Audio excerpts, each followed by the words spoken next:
안녕하세요. 사연 읽어주는 남녀입니다. 오늘도 와주셔서 감사드리며 그럼 오늘의 사연 바로 소개해드리겠습니다. 남편과 저는 몹시 늦은 나이에 결혼을 했습니다. 둘 다 40이 넘어서 만나 짧게 연애하고 결혼했으니 양쪽 집에서 모두 일단 결혼만 하라고 떠민 상황에서 번갯불에 콩 볶듯이 했죠. 같은 회사 동료였는데 어쩌다 보니 한 부서에서 저희 둘만 싱글이었고 다들 이렇게 된 거 둘이 잘해봐라 하며 밀어주는 바람에 하다가 연애를 했습니다. 둘 다 맞이고 변변한 연애 한 번 없이 40이 넘었던지라 저희 집도 그렇지만 시댁 쪽에서는 정말 만세를 불렀다고 하더라고요. 남편과 서방님은 2살 터울이고 서방님은 벌써 결혼한 지 5년이 넘었거든요. 뒤늦게 동서가 생기는 데다 요리며 살림 정말 젬병인지라 걱정이 태산이었습니다. 동서에게 모범은 못 보일 망정 욕은 안 먹어야 하는데 평생 일밖에 모른 제가 어느 날 갑자기 살림을 배운다는 것도 쉬운 일은 아니었어요.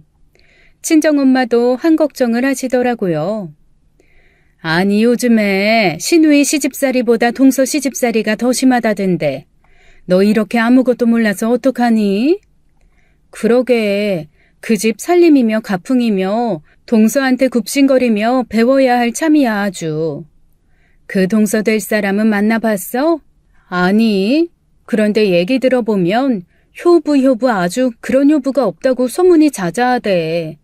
시부모님 친구들이 아주 볼 때마다 눈에서 하트가 쏟아져 나온다고. 아니 김서방이 나보고 뭐라고 하는 줄 알아? 포기하면 편하다네. 자기가 볼 때 재수씨랑 견줄 사람 세상에 없다고. 오죽하면 시어머니가 남편의 아들 둘 얹어서 돈까지 쥐어줘도 며느리랑 안 바꾼다고 그러셨대. 나 망했어 엄마. 아이고 그런 사람이 어째 우리 집으로 안 오고 그 집으로 갔다냐? 남 모시고 사는 며느리 누가 좀 데리고 가면 좋겠구만. 얼씨구? 우리 엄마도 안 그런 줄 알았더니 영락없는 시어머니네. 왜? 딸이 가서 시집살이 할 건 걱정되는데 엄마 며느리는 마음에 안 들어? 원래 그런 거야. 우산장수 집신장수 얘기 몰라? 뭐야 그건 또? 왜? 옛날 얘기 있잖아. 한 엄마한테 2 아들이 있는데 각각 우산장수랑 집신장수인 거지. 그래서 그 엄마가 비 오면 집신장수 아들 걱정하고 날이 맑으면 우산장수 아들 걱정하고 그러고 산대. 똑같아 엄마는 다. 아이고 진짜. 그러지 말고 그냥 늦게 시집살이 시작할 딸이나 걱정해. 일찍 장가가서 잘 살고 있는 아들 걱정하지 말고. 엄마에게 웃으면서 말하기는 했지만 사실 걱정이 안 되는 건 아니었어요. 그렇게 잘하는 며느리라니 비교될 것이 너무나 뻔했으니까요. 그래서 결혼 전에 동서를 먼저 만나서 함께 밥 먹는 약속을 하면서도 내내 몹시 긴장했습니다. 나 완전 무시당하면 어떡하지? 에이, 재수씨 그런 사람 아니야. 뭐랄까, 조선시대에 태어났으면 연료문이건 뭐건 하나는 받았을 그런 사람이라고. 집안은 어때? 나 정보가 너무 없어. 아, 맞다. 그 얘기는 좀 해줘야 하는구나. 안 그래도 결혼할 때 엄마가 살짝 반대하긴 하셨어. 부모님이 어렸을 때 이혼하고 아버지가 일찍 돌아가셨나 봐. 친척도 없어서 뭐 아버지의 사촌 누나? 여튼 사돈의 8촌쯤 되는 집에서 자란 모양이야. 뭐 그 집에서도 사랑을 많이 주고 그렇게 키우지는 않았겠지. 남이나 다름없는 혹이 붙은 거니까 구박을 좀 많이 받고 큰 것 같아. 동생이 술 먹고 한번 너무 불쌍하다고 운 적 있거든. 아니, 그 무뚝뚝한 서방님이 울었어? 대체 어떻게 자랐길래? 식은 밥도 눈치 보면서 먹어야 해서 물 말아 삼킨 적도 많고 김치도 눈치 보느라 국물만 먹고 그랬대. 그래서 자기는 돈 벌기 시작하면서부터 바로 요리 배우고 식재료 안 아끼고 음식한다고.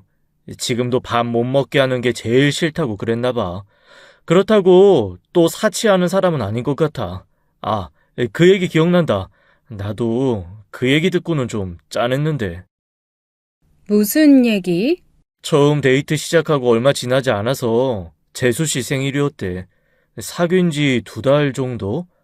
그래도 선물은 원하는 거 해주고 싶어서 뭐 갖고 싶냐고 했더니 만난 지 얼마 되지도 않았는데 선물 부담스럽다고 그랬다는 거야. 그 마음이 예뻐서 뭐라도 좋은 거 원하면 사줘야겠다 그랬는데 바나나 있지, 바나나. 바나나? 내가 아는 그 바나나 말하는 거야? 그 바나나를 큰 거 한 송이 통째로 사달라고 했대. 한아름 되는 바나나 한번 받아보고 싶다고. 아니, 그거 얼마나 한다고. 자라면서 바나나 하나 다 먹는 게 소원이었다고. 이상하게 그게 맺혔는지 돈이 생겨도 자기 돈으로 그걸 사 먹게 되지는 않더라며. 선물로 받으면 먹을 수 있을 것 같다고 그랬대. 아니, 짠한 거야? 아니면 빈티나는 거야? 어휴, 모르겠다. 일단 만나보면 알겠지. 조금 정보라도 얻을까, 도움될까 싶어 물어본 게 무색하게 더 종잡을 수 없는 얘기만 듣고 나니 한숨이 푹푹 나오더라고요. 그렇게 만나러 간 자리에서 저는 30분도 채 지나지 않아 동서에게 홀딱 반해버리고 말았습니다. 아주 단아한 얼굴에 얌전한 사람이었는데 말 한마디 한마디가 참 이 사람 예쁜 애라는 생각이 들게끔 하는 사람이었어요. 저를 처음 보고 활짝 웃으면서 동서가 한 첫 마디는 이거였습니다. 이제 같이 얘기할 수 있는 언니 생겨서 저 너무 행복해요. 앞으로 저 많이 예뻐해 주셔야 돼요, 형님. 살갑게 그렇게 착 감겨들면서 저한테 이러는 겁니다. 저는요, 이렇게 일 많이 하시는 능력 있는 커리어 우먼 형님 너무 멋있어요. 제가 진짜 꿈에 그리는 이상형이에요. 그랬더니 서방님이 피식 웃으면서 이러시더라고요. 야, 너는 무슨 내가 이상형이 아니라 형수님이 이상형이라고 하냐? 나 좀 서운한데? 날 보고도 눈에 그런 하트 안 나오더니 와, 형수님한테는 막 하트가 뿅뿅이네. 남자 이상형은 당신이긴 한데 여자 이상형은 형님이야. 나 완전 형님처럼 멋있는 여자 보면 너무 좋아. 완전히 카리스마 느껴지지 않아? 형님, 저 지금 되게 멋있는 연예인 보는 느낌이에요. 칭찬은 고래도 춤추게 한다죠. 얘기를 듣는데 고가운 표정으로 계속 동서를 색안경 쓰고 볼 수가 없더라고요.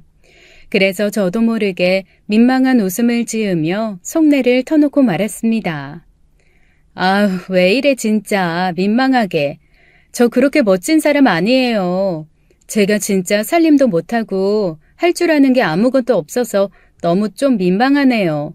많이 도와주셔야 될 것 같은데 어떻게 하죠? 나이나 위치는 제가 윗사람인데 시댁에서는 동서가 훨씬 윗사람이라서 저 많이 알려주셔야 될 것 같아요. 그랬더니 동서가 글쎄 손사래를 치면서 이렇게 얘기하는 겁니다. 저 이 말에 너무 감동받아서 제 친구들한테도 진짜 몇 번 반복하면서 나중에 들려줬잖아요. 형님, 진짜 그런 거 조금도 신경 쓰지 마세요. 사람이 각자 다 자기 위치가 있고 자기가 잘하는 일이 있는 법이에요. 형님은 저희 시부모님한테 커리어 우먼으로 멋있게 일하고 당당하고 능력 있는 카리스마 며느리가 돼주시고 저는 그냥 아기자기하게 집에서 살림하면서 두 분 살펴주는 며느리하고 각자 그렇게 역할 분담했다고 생각하면 되죠. 아우, 형님이 살림까지 잘하시면 저는 이 집에서 설 자리가 없어요. 너무 멋있으시잖아요. 제가 어머님한테도 그렇게 얘기했어요. 형님같이 멋진 여자가 아주버님이랑 결혼하겠다고 하는 것 자체가 우리 집안 복 터진 거라고요. 지금처럼 집안일하고 어머님 아버님 돌보고 제사 지내는 거 챙기는 건 제가 할 테니까 형님은 그냥 이렇게 멋있게 제 우상으로 있어주세요. 명절 때 오셔도 진짜 아무것도 하지 마시고요. 저 형님한테 맛있는 음식 차려드릴 생각하니까 지금부터 너무 설레요. 서방님, 혹시 저에 대해서 뭐 잘못 말씀해 주신 거 아니에요? 에이, 아니에요. 그런데 이 사람이 옛날부터 뭐 일 잘하는 커리어 우먼 좀 동경하고 그런 건 있었어요. 자기는 그런 여자들이 너무 멋있다고 그런 사람이 못된 게 아쉽다고 몇 번 말한 적 있거든요. 에이, 그런데 형수님이 딱 그런 분이라 이렇게 좋아하는 것 같아요. 그냥 좋아하는 연예인 만난 성공한 덕후? 뭐 그렇게 생각하세요, 편하게. 어휴, 동서가 저를 너무 띄워줘서 너무 민망해요. 몸둘 바를 모르겠고. 나 진짜 별 사람 아닌데. 동서, 나 별거 아니야. 이렇게 말하니까 너무 민망하다. 아니에요, 형님. 민망하실 거 없어요. 원래 학교 다닐 때도 멋있는 언니들 팬클럽 있고 그러잖아요. 저 딱 형님 보는 순간 느꼈어요. 아, 내 팬클럽은 이제부터 형님을 향해 만들어야겠다라는 생각이요. 형님, 진짜 너무 멋있어요.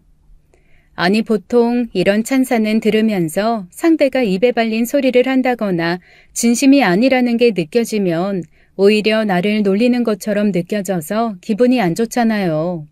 그런데 동서는 정말로 그 눈빛부터 말투 행동까지 진심인 게 확연하게 느껴졌습니다. 오히려 제가 몸둘 바를 몰라서 무슨 칭찬을 이렇게까지 해주나 싶었다니까요. 그러면서 동서가 글쎄 이렇게 얘기하는 겁니다. 앞으로 무조건 절 통해서 시부모님이랑 소통할 테니까 자기한테 편하게 말해달라고요. 그래서 제가 그게 무슨 소리냐고 물었죠. 그러니 동서가 이렇게 얘기하는 겁니다.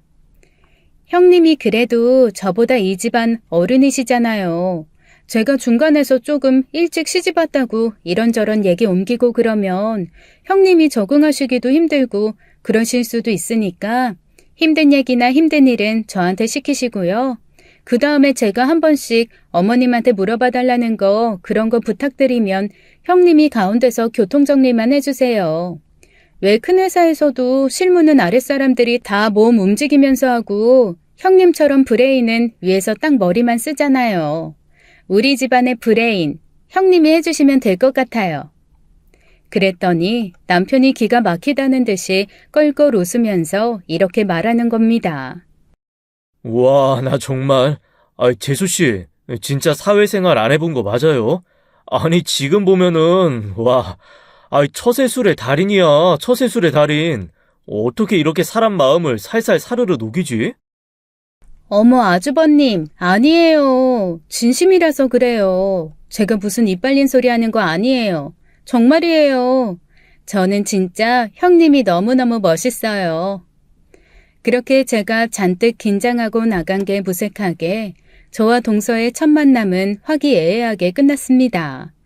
이후에도 동서의 애틋한 애정 공세는 계속되었어요. 그게 습관이 되다 보니까 저도 어느 순간 동서가 친동생 같고 너무 사랑스럽고 귀여워서 제 거 사면서 뭐라도 하나 동서 것도 더 사게 되고 제가 조금 남편한테 서운하거나 시부모님한테 화가 나는 게 있어도 아유, 동서도 있는데 내가 참자라는 생각도 들더라고요. 스미듯 익숙하게 저도 모르게 그렇게 동서를 생각하게 되었습니다. 참 이래서 사람이 하기 나름인가 보다라는 생각마저 들 정도로 동서는 참 괜찮고 사랑스러운 사람이었습니다. 제가 결혼하고 1년 뒤에 시아버지가 돌아가셨거든요. 그때도 아마 동서가 없었으면 많이 힘들었을 것 같습니다. 사실 제가 이런 경험이 많지가 않아서 대체 장례는 어떻게 치러야 하는 건지 내가 뭘 해야 하는 건지 허둥지둥할 때 동서가 저한테 와서 정말 하나하나 손잡아 알려주었어요.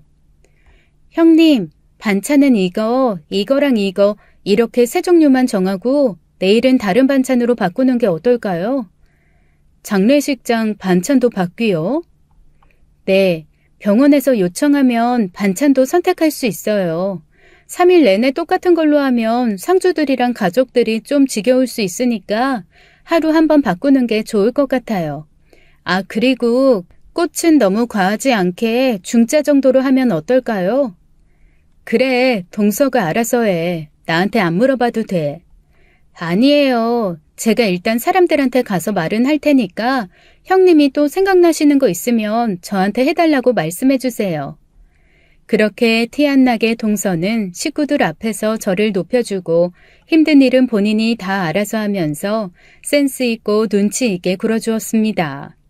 오죽하면 친척 어르신들이 와서 역시 며느리가 연륜이 있어서 든든하게 아주 잘 차분하게 일처리한다고 칭찬을 하실 정도였죠. 원래 아들들은 상주 노릇하느라 아이 절하고 인사하고 정신없어서 며느리들이 더 바쁜데 아주 잘해, 아주 잘해. 그러게, 이렇게 차분하게 어른 보내드리는 거 쉽지 않은데 대견해 다들. 칭찬을 하실 때마다 사실 몸둘 바를 모르겠더라고요. 뭔가 잘된 게 있고 칭찬받을 만한 게 있었으면 그건 제가 아니라 오롯이 다 동서의 노력이었는데 말입니다. 동서 때문에 걱정했던 제 시집살이는 동서 덕분에 너무나도 평화롭게 흘러갔어요. 특히 아버님이 돌아가시고 유난히 애정을 갈구하시는 성격의 시어머니가 좀 걱정이 됐었거든요. 그나마 옆에서 다 받아주시고 살펴주셨던 시아버지가 돌아가시고 시어머니가 외롭다고 저희랑 같이 살겠다고 하면 어떡하나, 큰아들이랑 한 집 살아야겠다고 얘기하면 어떡하나, 그것도 은근 걱정이었는데 동서가 먼저 이렇게 말하는 겁니다. 어머님, 제가 그동안 살림해서 한 푼 두 푼 모은 돈이 있었는데요. 그걸로 어머님 시골에 집 하나 해드릴까 싶어요.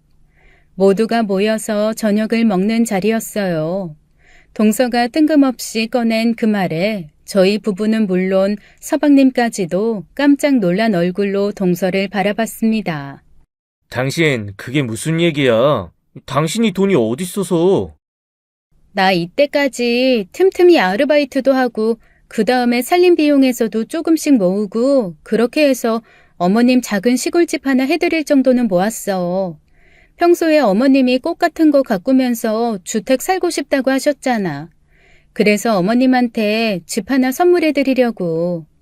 어머님, 죄송해요. 제가 좀 부지런하게 굴었으면 아버님 살아계실 때 같이 사실 수 있게 해드렸을 텐데. 제가 능력이 좀 부족해서 이렇게밖에 못 모았어요. 세상에 너무 창피하기도 하고 진짜 대단하다는 생각도 들었어요. 솔직히 저랑 남편도 어머님 혼자 되시고 나서 어디 다른 데로 집을 옮겨드려야 되나 지금 아버님의 흔적이 너무 많이 남아있는 집에 사시는 건 좀 아닌 것 같다라는 말을 한 번 한 적은 있었거든요. 그런데 저희 둘 다 어머님이 저희 집으로 옮길까봐 그것만 걱정하고 전전긍긍했지 동서처럼 어머님이 진짜로 뭘 좋아하시는지 그리고 그걸 위해 오랫동안 뭔가를 계획하고 준비하는 그런 마음은 없었습니다. 확실히 저보다 훨씬 나은 사람이라는 생각이 들면서 저도 모르게 감탄을 내뱉었어요. 동서, 진짜 존경한다. 너무 훌륭하다. 어머님, 죄송해요. 저희는 그런 생각 못했어요. 그러자 어머님이 당황하시면서 손사래를 치시더라고요. 아니야. 예, 그런데 너는 어떻게 내가 그 얘기했던 걸 기억하고 있니? 나 그 얘기 진짜 오래전에 한 것 같은데. 네, 그런데 기억하고 있었어요. 어머님이 저 시집 와서 얼마 안 됐을 때 꼭 가꾸면서 작은 마당에서 텃밭 옆에서 그렇게 살고 싶다고 하셨잖아요. 그래서 나중에 혹시 아버님 먼저 돌아가시면 아버님 생각 많이 나는 이런 집이 아니라 동네 이웃들 좋은 그런 시골집 살고 싶다고 말씀하셨던 거 기억하고 있었거든요. 그때부터 이 사람이랑 휴가 갈 때나 놀러 다닐 때 한 번씩 보면서 집 구하고 보고 그랬어요. 어머님 덕에 저 시골집 보러 다니는 취미도 생겨서 그동안 심심할 수도 없었고요. 정말 동서에게 말하는 기술이라도 배워야 되나 싶을 정도로 예쁘게 말을 하더라고요.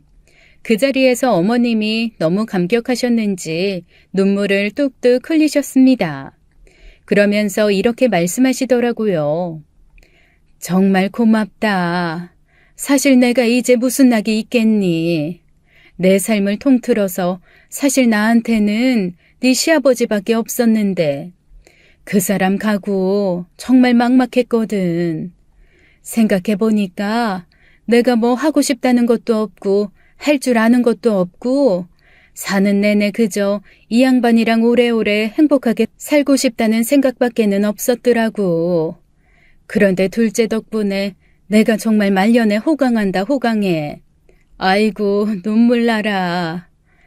어머님이 그렇게 말씀을 하시니까 괜시리 저도 좀 찡하더라고요. 마침 서방님이 회사 일 때문에 6개월 정도 외국으로 나가 있어야 하는데 그동안 어머님은 동서와 함께 시골집에 내려가 지내기로 하셨습니다. 이런저런 얘기를 나누고 돌아오는 그날 저는 남편에게 충격적인 얘기를 하나 들었어요. 남편이 눈물을 글썽글썽하면서 이런 얘기를 하더라고요. 자식 새끼 다 소용없어. 저런 생각을 왜 나랑 동생은 못했을까? 아들들이 다 그렇지 뭐. 원래 조금 무심하잖아, 아들들이. 그러니까 난 가끔 어머님한테 좀 죄송하기도 하고 어머님이 불쌍하기도 해.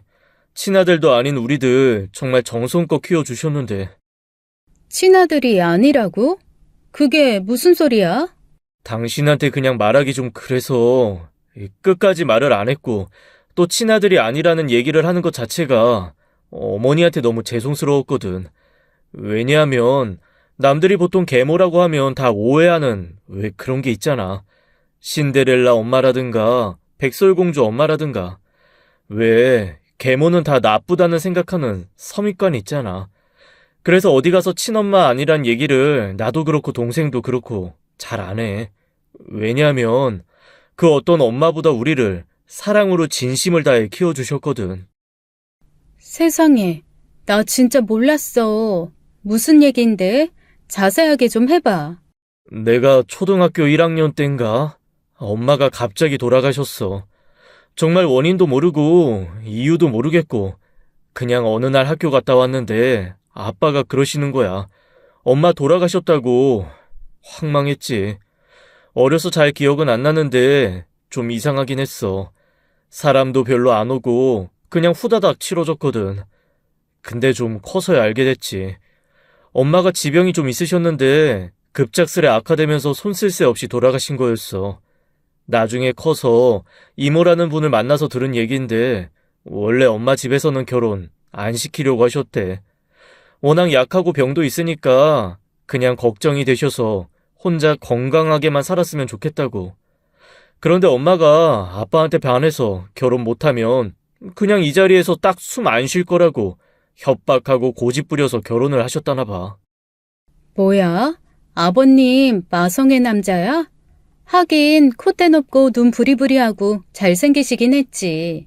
그렇게 고집 부리고 결혼해서 나랑 동생 낳고 정말 애 둘 낳은 거 기적이었대.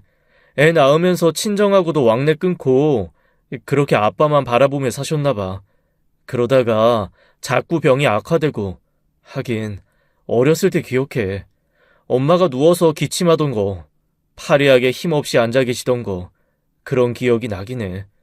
너무 오래돼서 어렴풋하긴 하지만 내 기억 속의 엄마는 늘 좀 힘이 없었어. 그럼 당신 학교 가기도 전에 돌아가신 거야? 그렇지. 여튼 엄마 돌아가시고 1년 정도 됐을 때였나? 지금의 엄마가 집으로 들어오셨어. 아버지가 딱 데리고 와서 그러시더라고. 오늘부터 같이 살 거고 새 엄마라고. 처음엔 당연히 나랑 동생은 좀 반항을 있었지. 아무래도. 그런데 진짜 우리한테 너무 잘하시는 거야. 그래도 왠지 새 엄마한테 마음을 주면 돌아가신 엄마 배신하는 것 같기도 해서 계속 반항도 하고 좀 못된 짓도 하고 그랬었거든. 그런데 어느 날인가 내가 혼자 라면을 끓여 먹으려고 물을 끓이고 있었는데 물을 너무 많이 넣었는지 그게 막 넘치는 거야. 그래서 가스불을 조절을 하려고 하다가 냄비를 확 손에 엎는 그 순간 갑자기 엄마가 달려들어서 그 뜨거운 냄비를 맨손으로 훅 치우고 나를 안아 올려서 화장실로 뛰어가 찬물로 내 손을 식히는데 그때 너무 놀랐어. 나는 정말 손끝에 아주 조금 물집 생길 정도만 데웠는데 엄마는 팔 한쪽을 다 데워서 빨갛게 부풀어 올랐더라고. 그런데 당신 팔은 살피지도 않고 내 손에 물집 잡힌 것만 속상해서 계속 보고 또 보고 그러시는 거야. 그때 깨달았지. 이분이 정말로 나를 아들로 생각하시는구나. 진짜 많이 사랑하시는구나라고.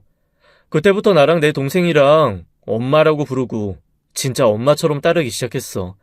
그날 이후로 단 한 번도 엄마가 아니라고 생각해 본 적 없거든. 그래서 솔직히 말하면 결혼할 때도 말을 안 하려고 안 한 게 아니라 진짜 엄마가 아니라는 사실을 인지를 못했어. 그랬구나. 그런데 나도 전혀 아무것도 못 느꼈어.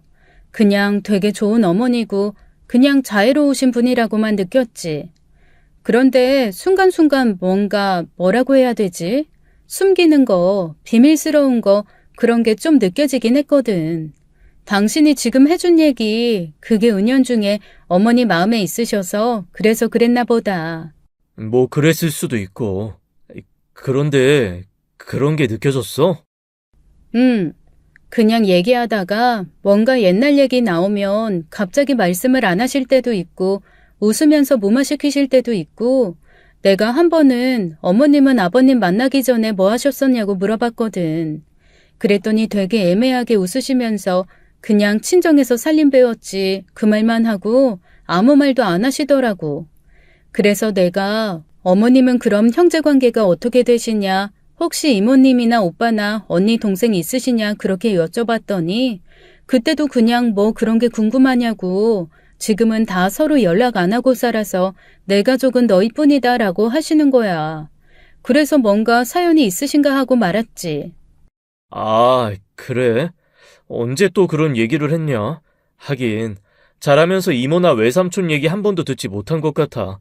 나는 그래서 어렴풋이 혹시 애 딸린 남자랑 재혼을 해서 친정이랑 연을 끊겼나 하면서 엄마한테 좀 죄송하게 생각하고 그랬었는데, 어느새 그것도 다 잊어버렸네.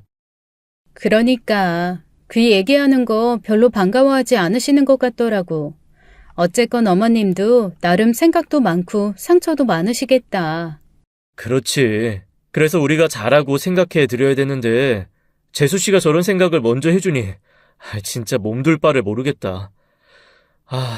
우리가 집에다가 돈을 보탤 만큼은 안 되잖아. 우리도 집 파느라 다 받은 대출 있고, 혹시 살림 같은 거 필요한 거 있으면, 뭐 세탁기나 냉장고 같은 거 하나 해드릴까? 안 그래도 그렇게 할까 하고 동서한테 물어보는 게 낫겠지? 아이, 고마워. 그렇게 생각해줘서. 재수 씨랑 논의해서 한번 해봐. 당신이 알아서 좀 해줘. 고마워, 진짜. 남편과 그렇게 얘기를 끝내고 저는 동서에게 따로 만나자는 얘기를 해서 둘이 같이 만났습니다. 동서가 몹시 해맑은 얼굴로 다가와 저한테 그러더라고요. 저 형님이랑 데이트하는 것 같아서 너무 좋아요. 하여간 보면 항상 말도 참 예쁘게 해. 그리고 어떻게 어머님 집을 해드릴 생각을 했어? 그렇게 큰 걸. 나 진짜 동서한테 너무 창피하고 몸둘 바를 모르겠다. 아니에요, 형님. 시골집은 진짜 싸요. 그리고 오랫동안 비어있던 집 산 거라서 아마 얘기 들으면 깜짝 놀라실걸요? 도심 원룸값 정도밖에 안 해요. 그래서 할 수 있었어요. 진짜로요. 형님 능력이면 그런 시골집 10채는 사실 수 있어요. 그게 돈이 문제가 아니고 그렇게 마음 쓰고 신경 쓰는 것 자체가 대단한 거지. 어쨌건 너무 존경스러워. 에이, 형님, 그런 얘기 하려면 앞으로 저 보자고 하지 마세요. 저 창피해요. 얼굴 빨개졌잖아요. 그래, 알았어. 아, 오늘 보자고 한 건 다른 게 아니고 동서가 그렇게 집을 했는데 내가 그래도 집에는 돈을 못 보태줘도 거기 살림이라도 뭐 하나 할까 해서. 아, 형님, 저 거기 어머님이 지금 있는 살림 좀 갖고 내려가시는 것도 있고 모자란 거는 거기서 다 사서 넣기로 했거든요. 혹시 뭐 해주시고 싶으면 닭장 하나 만들어 주실래요? 닭장? 꼬꼬댁하는 그 닭이 있는 닭장? 네네. 시골 살면 닭 키우는 게 좋대요. 낯선 사람 오면 막 울기도 하고 알도 먹고 닭똥 모아서 퇴비로도 쓰고 그런다고 하더라고요. 그런데 닭장 별거 아니라고 생각했는데 그거 생각보다 돈 좀 들더라고요. 그래? 얼마나 드는데? 한 100만 원 정도 든대요. 냉장고나 세탁기보다는 싸네. 그런데 무슨 닭장이 100만 원이나 해? 그게 닭이 올라가 앉아있을 횃대도 만들어야 되고 요즘에는 물통이며 사료통이며 다 자동으로 급여되고 급수되고 그런 걸로 설치한대요. 그리고 다른 짐승들이 와서 닭 못 잡아먹게 닭장 철망도 엄청 튼튼한 걸로 한다고 하더라고요. 그거 다 하니까 100만 원 정도 나오더라고요. 혹시 해주실 수 있어요? 그 정도야 당연히 해야지. 내가 동서한테 그냥 돈으로 주면 될까? 네, 그래 주시면 감사하죠. 그러면 제가 그 닭장 하는 사람한테 닭장 만들어 달라고 할게요. 엄청 튼튼한 걸로 해야겠다. 그 정도 닭장이면 대체 크기가 얼마나 하는데? 사람 하나 약간 구부리고 누워있을 정도의 크기? 닭은 한 5마리에서 7마리 정도 들어가요. 그런데 어차피 알 먹을 거라 수탉 1마리랑 암탉 한 5마리 정도 집어넣으면 돼요. 수탉이 2마리 이상만 돼도 서로 싸우거든요. 동서는 어떻게 그런 걸 다 알아? 그러고 보니까 나는 동서에 대해서 아는 게 없다. 동서 얘기 좀 해봐. 어디서 자라서 그런 걸 다 아는지, 친정은 뭐 하는 집인지, 형제관계는 어떻게 되는지 얘기 좀 해봐. 그랬더니 동서가 살짝 민망한 웃음을 지으면서 이렇게 말하더라고요. 저 별로 말할 거리가 안 돼요. 어쨌건 지금은 고아예요. 그제야 결혼 전에 남편이 동서가 부모님 없이 친척집 전전하며 자라서 어머님이 살짝 결혼을 반대하셨었다는 얘기가 떠올랐습니다. 사람이라는 게 참 어찌나 나약한지 그렇게 얘기를 들어놓고도 그동안 동서가 너무 구김살이 없고 해맑기만 하니 그런 얘기 들었던 걸 싹 잊어먹었지 뭐예요. 제가 민망하다는 듯이 살짝 웃고 말았더니 동서가 그러더라고요. 사실 엄마 아빠가 기억은 나요. 어렸을 때부터 엄청 싸우셨거든요, 두 분이. 어느 날 아빠가 엄마랑 엄청 싸우고 집을 나가셨는데 엄마가 저한테 그러시더라고요.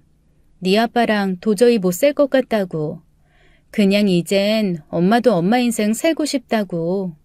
그래서 제가 너무 무서워서 엄마 치마 끄댕이 잡으면서 엄마 어디 가지 말라고, 아빠 무섭다고 놔두고 가지 말라고 막 빌었었어요. 그런데 그날 엄마가 사라졌어요.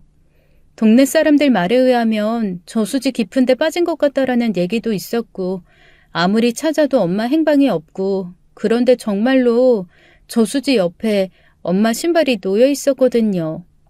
그걸 보고 다음날 술에 취해서 들어왔던 아빠가 다 자기 때문이라고 통곡하시더니 며칠 뒤에 아빠도 사라지셨어요. 그리고 한 달쯤 지났을 때였나 저수지에서 아빠가 발견되었고요. 그 엄마 신발이 있었던 그 근처에서요. 사람들이 엄청 쑥덕거리더라고요. 마누라 따라서 갔다는 둥 하나 남은 자식 어쩌라고 부부가 저렇게 차례대로 저수지에서 행방을 감췄냐고. 그런데 아빠는 시신이라도 찾았는데 엄마는 정말로 아무것도 못 찾았거든요. 어린 마음에도 좀 원망스럽고 마음이 이상했어요. 대체 뭐가 그렇게 힘들고 마음에 안 들어서 나를 두고 둘 다 그렇게 훌훌 떠났나 싶고 나라는 존재는 그 두 사람한테는 아무것도 아니었나 보다라는 생각도 들더라고요. 그리고 저를 돌아가면서 맡아줬던 친척들도 제가 그냥 꺼림칙하셨나 봐요. 부모 잡아먹은 년이라는 소리도 듣고 혼자 살아남아서 참 독하다는 얘기도 듣고 그때마다 사실 생각했어요. 그러면 내가 엄마 아빠를 따라갔어야 되나? 내가 잘못한 건가? 세상에 무슨 그런 소리를 해. 그런 말하는 어른들이 잘못된 거지. 그나저나 상처가 컸겠네. 미안해. 내가 괜히 물어봐서. 어휴, 남의 과거 그런 거는 물어보는 게 아닌데. 에이, 아니에요. 저 이 얘기 남편한테도 한 적 없거든요. 아무한테도 안 했어요.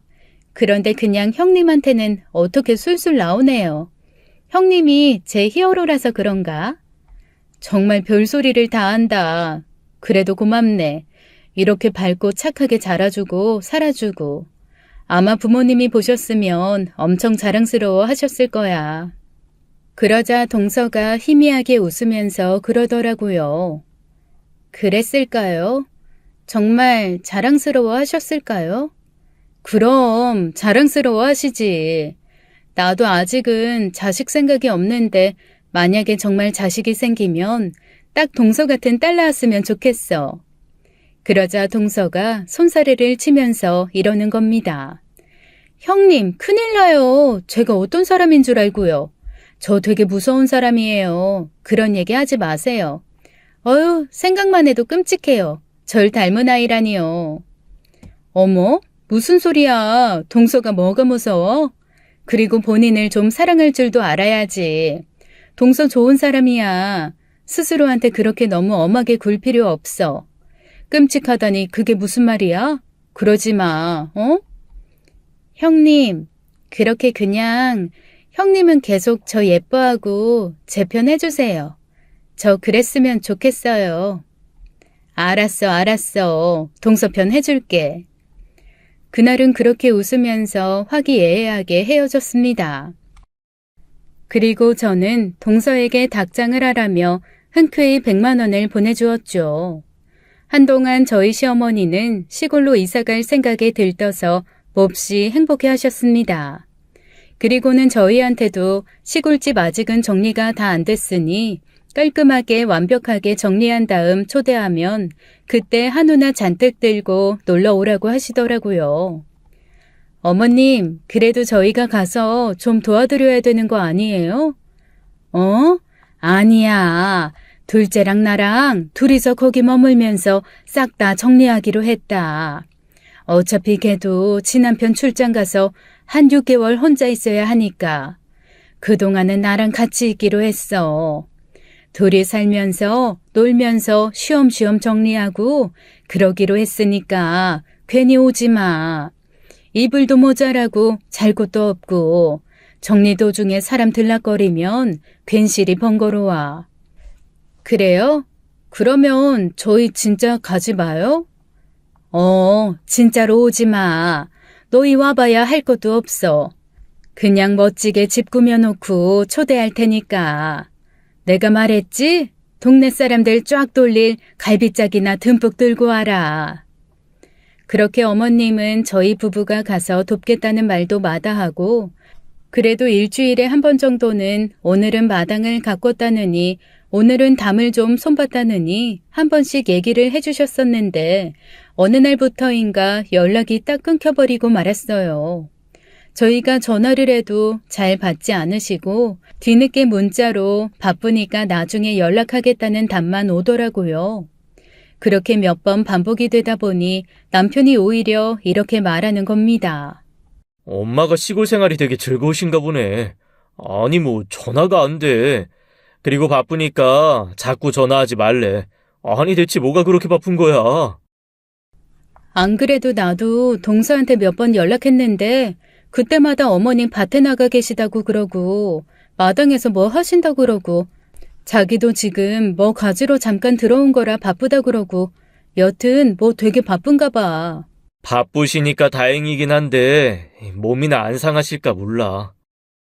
그러게 몸 쓰는 일 안 하셨던 분이라 알게 모르게 스르르 골병 들고 계실 텐데. 자기야, 그러지 말고 어머님이 부르시기 전에 우리도 주말에 서프라이즈로 한번 내려갈까? 엄마가 오지 말라고 그랬잖아. 우리 엄마 한 입 갖고 두 말 하는 사람 아니야. 오지 말랬는데 갔다가 괜히 욕먹는 거 아니야? 에이, 그래도 바쁘면 고양이 손이라도 빌리고 싶어 할 텐데 일손 줄어들면 좋지 뭐. 가서 풀이라도 뽑고 돌이라도 고르고 그것도 못할 것 같으면 마루 걸레질이라도 하면 되잖아. 그럼 그럴까? 아이 그래 가보자. 갈비 사가지고 가자. 그래, 설마 쫓아내시겠어? 진짜 마당에 풀이라도 뽑으면 어머니가 좀 덜 힘들겠지 뭐.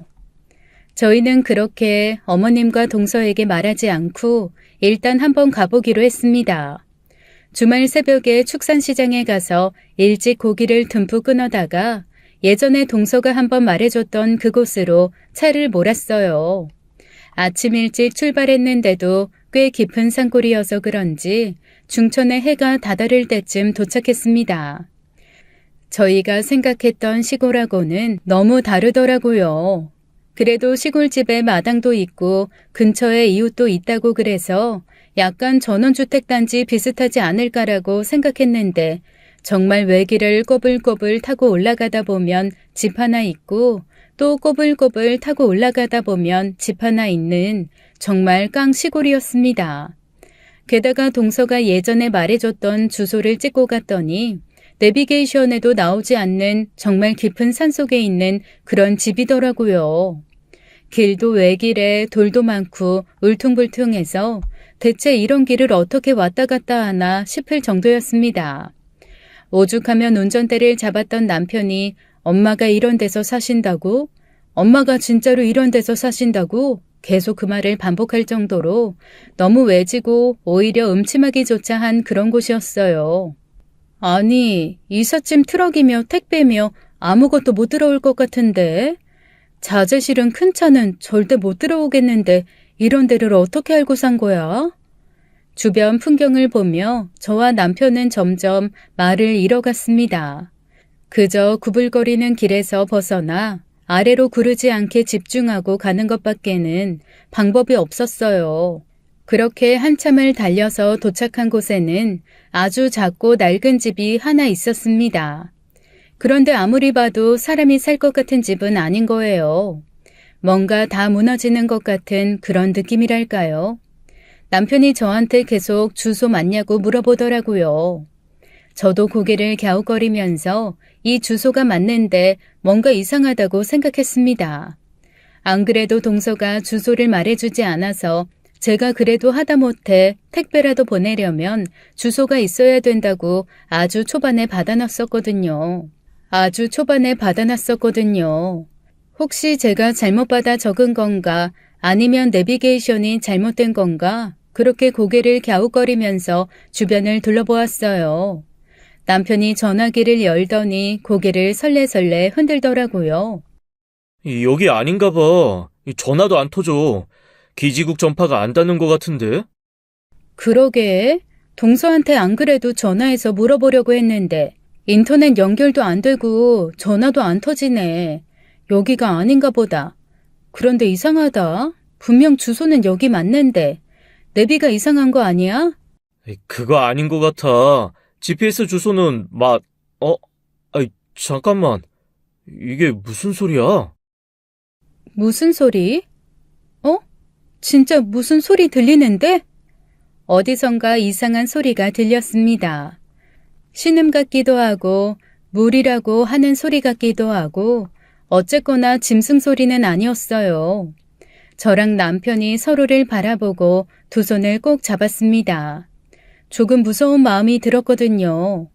그렇게 천천히 집 안으로 들어가 둘러보는데 집 옆 아주 그늘진 곳에 닭장이 하나 보였어요. 다 쓰러져 갈 듯 낡은 집 사이에서 오히려 최근에 지은 듯한 그 닭장은 이질적이면서도 눈에 확 띄었습니다. 저게 내가 동서한테 만들라고 돈 준 그 닭장인가, 그 100만 원짜리 닭장인가 하는 생각을 하며 천천히 다가갔습니다. 동서 말대로 어지간한 짐승은 건드리지도 못하게 견고하고 튼튼해 보이더라고요. 그런데 찬찬히 닭장으로 다가가던 제 눈에 보인 건 꿈에도 생각하지 못한 것이었어요. 너무 놀라고 당황해서 말이 안 나오더라고요. 여보, 저기... 닭장을 천천히 살펴보던 제가 남편을 꼭 잡았습니다. 그리고 제가 본 게 맞다는 걸 확인하는 순간 소스라치게 놀라 소리를 버럭 지르고 말았어요. 더 이상 말을 잇지 못해 어버버 하면서 손가락으로 제가 가리키는 곳을 본 남편이 비명을 지르며 달려갔습니다. 엄마! 저희 시어머니가 피골이 상접한 모습으로 닭장 안에 누워 손가락을 밖으로 뻗은 채 저희를 부르고 있더라고요. 세상에 얼마나 그 안에 오래 있었던 건지 온몸은 흙투성이었고 몸에서는 찌릿내까지 솔솔 풍겨왔습니다. 게다가 좋게 10kg는 빠진 모습에 입가에는 허옇게 침이 말라붙어 있더라고요. 황급히 시어머니를 닭장에서 꺼내 물을 입술에 적시고 차에 실은 채 쏜살같이 산 아래로 내달렸습니다. 얼마나 정신없이 운전을 했는지 올라갈 때는 30분이 넘게 걸렸는데 불과 10분도 되지 않아 산 아래 도착을 했죠. 중간 정도부터 신호가 터지기 시작해서 바로 119에 전화를 했습니다. 산 아래에 도착했더니 미리 전화한 119가 대기하고 있었고 저희 시어머니는 병원으로 옮겨졌어요. 탈수의 영양실조는 물론 쇼크에 의한 다양한 합병증으로 시어머니는 몇 번이나 기절했다가 깨어나기를 반복했습니다. 며칠간의 집중 치료를 받은 후에 시어머니가 털어놓은 얘기는 몹시 충격적인 것이었어요. 글쎄 시어머니를 그곳에 밀어넣은 건 동서가 맞더라고요. 그런데 시어머니가 눈물을 뚝뚝 흘리며 이렇게 말씀하셨습니다. 걔가 내 딸이었어. 저랑 남편은 둘 다 귀를 의심하며 멍하게 서서 시어머니의 얘기를 들었습니다. 딸이라니. 엄마 그게 무슨 얘기예요? 엄마한테 왜 딸이 있어요? 그러자 어머님은 차근차근 과거 얘기를 털어놓으셨어요. 내가 너희 아빠를 만난 건 나도 결혼 생활을 하고 있을 때였어. 너희 아빠가 여기저기 돌아다니면서 건축 일 했잖니.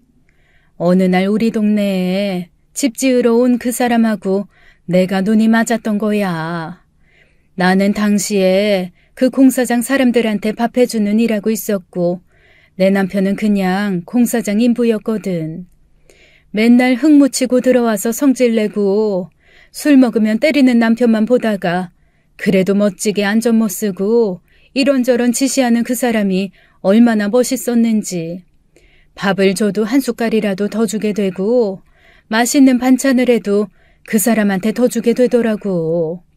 그런데 그 사람도 내가 싫지 않았었나 봐. 어느 날 술에 취해서 나한테 그러더라. 자기 너무 힘들다고. 아파서 시름시름 오늘 내일 하고 있는 마누라가 있는데 그 마누라보다 내가 더 신경 쓰인다고. 그래서 나도 그랬지. 집에서 술 주정하고 있는 남편한테도 해주지 않은 보양식을 어떻게 하면 메뉴로 넣어서 당신한테 먹일 수 있을까 그 고민한다고. 딸한테 미안하게도 내 딸보다는 아픈 엄마 아래서 살고 있는 당신 아이들이 가끔 더 신경 쓰인다고. 그렇게 우리는 서로를 좋아하는 마음을 숨기지 못했어. 그 사람은 자꾸 우리 동네 근처로 와서 건축 일을 벌였어. 남편은 일거리가 끊이지 않는다며 좋아했고 나는 자꾸 그 사람에게 밥 해줄 수 있어서 행복했지. 남들 눈을 피해서 마을 옆 저수지에서 데이트하고 사랑을 나눴어. 근데 어느 날 그 사람이 그러더라고. 자기 아내가 죽었다는 거야. 그러면서 나한테 혹시 자기한테 와줄 수 있냐고 하더라. 그때 나는 자꾸 나한테 집착하고 들러붙는 딸도 그리고 무뚝뚝하고 폭력적인 남편도 다 지긋지긋할 때였거든. 그래서 도망쳤어. 그냥 내가 죽었기를 그렇게 죽었다고 믿기를 바라면서 저수지에 신발 한 짝 놓아두고 도망쳤어. 그리고는 인연을 끊었지. 네 아빠도 나도 그쪽 지방으로는 휴가도 안 갔어. 아무리 큰 공사가 있어도 거기 근처면 하지 않았고 그냥 아예 우리를 다 잊고 우리가 잊은 것처럼 그 사람들도 우리를 잊고 살길 바랬어. 그런데 그때 내가 버리고 온 딸아이가 내 며느리였더라. 어머니의 얘기를 듣고 남편은 아무 말도 못하고 입만 뻐끔거렸습니다. 오히려 제가 너무나 놀라고 당황스러워서 어머님께 계속 물어봤어요. 어머님, 그러면 혹시 동서 아버지가 어머님 떠난 후에 그 저수지에서 스스로 세상을 떠나신 건 아세요? 그러자 어머님이 깜짝 놀라면서 저한테 물어보시더라고요. 아니, 네가 그걸 어떻게 아니?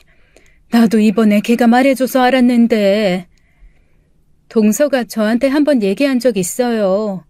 자기 엄마가 죽은 줄 알고 아빠가 그 뒤를 이어서 스스로 세상을 져버렸다고. 그래서 그 이후에 친척집 전전하면서 험한 소리 듣고 자랐다고요. 그러자 갑자기 어머님이 펑펑 울기 시작하더라고요. 다 자기 죄라며 그 아이가 자기한테 복수하려고 일부러 둘째 아들한테 접근해서 며느리로 들어온 거였다고 말입니다. 평생을 찾았대. 그러면서 나한테 그러더라. 차라리 내가 못된 계모였으면 자기가 그냥 용서하고 우리 집 며느리로 들어오려는 생각 접었을 거라고. 그런데 친자식 버리고 가서 남의 자식 그렇게 성심성의껏 키우고 좋은 엄마인 척 사는 거 보고 끝까지 복수할 거라고 다짐했대. 시아버지 죽고 나 혼자 남기만을 기다리며 철치부심했다고 하는데 무섭기도 한데 너무 미안하고 정말 어휴. 그러면 엄마한테 접근하려고 남자를 골라서 만났다는 거야? 그랬다더라. 처음에는 너한테 접근할까 했었는데 너는 아무리 봐도 일찍 결혼할 것 같지가 않아서 둘째한테 다가갔다고 하더라고. 이 얘기 저 얘기 듣긴 했는데 나도 너무 충격이고 정신도 없고 무섭기도 해서 가물가물하네. 미안하다. 그 얘기를 듣고 남편이 털썩 주저앉더라고요. 저도 너무 어이가 없고 충격이었습니다. 그 오랜 세월 어머니에게 복수할 날만을 곱씹었을 동서도 무섭고 안쓰러웠지만 희생양이 된 서방님도 안쓰럽고 불쌍했어요. 그리고 무엇보다 자식한테 그런 식으로 닭장에 갇혀 학대받은 어머니도 참 안쓰럽다는 생각이 들었습니다. 제 표정에서 그런 모른 마음을 읽으셨는지 어머님이 그러시더라고요. 처음에 닭장 구경하라고 날 집어넣고는 밖에서 잠그더라. 내가 이게 무슨 짓이냐고 했더니 그 애가 울지도 않고 나한테 그러더라고. 내가 마지막에 자기한테 그랬대. 치마 끄댕이 잡으면서 가지 말라고 아빠 무서우니까 자기 두고 가지 말라고 그랬더니 내가 아무렇지도 않은 표정으로 알겠다고 안 가겠다고 대신 닭장 가서 계란 몇 개 가져오라고 했다더라고. 그걸로 저녁할 거니까 가서 계란 가져오라 그랬대. 나도 기억나. 닭장은 안으로 들어가서 여기저기 뒤져야 계란을 가져올 수 있거든. 그 시간이면 내가 도망가고도 남겠다 싶었지. 그래서 날 닭장에 가둔 거래. 여기에서 그냥 혼자 외롭고 쓸쓸하게 굶어 죽으라고 그렇게 날 버려두고 갔어. 아마 너희가 날 찾아오지 않았으면 나는 거기서 며칠 버티지도 못하고 죽었을 거다. 그런데 참 이렇게 살아남은 게 잘된 건지 아닌 건지도 모르겠네. 그렇게 쓸쓸하게 말씀하시는 어머님 얘기를 듣고 누구 편을 들어야 할지 착잡해졌습니다. 물론 사람을 그렇게 가둔 동서 너무나 무섭고 나쁜 사람이죠. 그런데 또 그렇게밖에 할 수 없었던 그 마음의 깊은 슬픔을 이해하려고 하자니 그것 또한 한 사람의 인생을 흔든 너무나 가슴 아픈 복수라는 사실이 깨달아졌어요. 하지만 그러면서도 그 집 주소를 동서가 제게 알려주었다는 것은 동서의 마음속에 엄마가 구출되었으면 하는 마음이 있었던 게 아닐까 합니다. 물론 남편과 뒤늦게 그 소식을 안 서방님은 당장 동서를 찾아내서 벌받게 해야 된다 그러며 펄펄 뛰었지만 저는 희한하게 동서가 저한테 마지막으로 했던 말이 계속 귀에 맴돌더라고요. 형님만은 그냥 자기 편 해줬으면 좋겠다고 했던 그 말 말이죠. 그게 이런 일이 벌어질 거를 알고 한 말인지 아닌지는 모르겠지만 그냥 그 말이 계속 귀에 남아 마음속으로 남아 저는 그냥 동서 편을 들어줘야겠다라는 생각마저 들었습니다. 아무리 찾아도 동서는 그날 이후 행방이 보이지 않았어요. 그리고 나중에 저랑 남편이랑 서방님이 그 집을 다시 갔을 때 닭장은 없어지고 집은 부서진 채 폐허만 남아 있었습니다. 동서의 행방은 여전히 묘연했고 시어머니는 그 이후로 시름시름 앓다가 얼마 되지 않아 돌아가시고 말았어요. 저는 시어머니의 장례를 치르고 혼자 어머님이 남기신 작은 유품 하나를 들고 시어머니가 자취를 감춘 그 동네를 찾아갔습니다.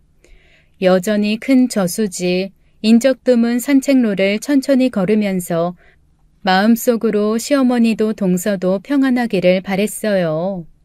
어쩐지 아무도 그렇게 말한 사람 없었지만 시어머니를 가둔 동서가 이 저수지를 찾았을 것 같다는 생각을 지울 수가 없었거든요. 그래서 시어머니의 유품 하나 가지고 와서 가장 수심이 깊은 곳을 골라 던져 넣으며 중얼거렸습니다. 그냥 다 잊고 서로 용서하고 편해지세요. 그리고 속으로 말했죠. 동서에게 저는 그냥 동서편 하겠다고 말입니다. 남편과 서방님은 지금도 시어머니 얘기를 하는 거를 힘들어해요. 그리고 저희 집은 그 이후로 닭고기도 달걀도 먹지 않게 되었습니다. 닭과 관련된 거라면 아주 지긋지긋해졌다고나 할까요? 하지만 저는 여전히 동서가 좋아할 법한 것들을 보면 한 번씩 생각납니다. 다시 나타나서 죗값을 받건 아니면 계속 이렇게 숨어 살건 아니면 제가 생각한 것처럼 영원히 나타나지 않을 선택을 한 것이건 알 수 없지요. 그래도 살면서 한 번은 동서를 만나보고 싶다는 생각이 듭니다. 지금까지 사연 읽어주는 남녀였습니다. 끝까지 시청해주신 여러분 감사드리며 저희는 다음 사연으로 돌아올게요. 감사합니다.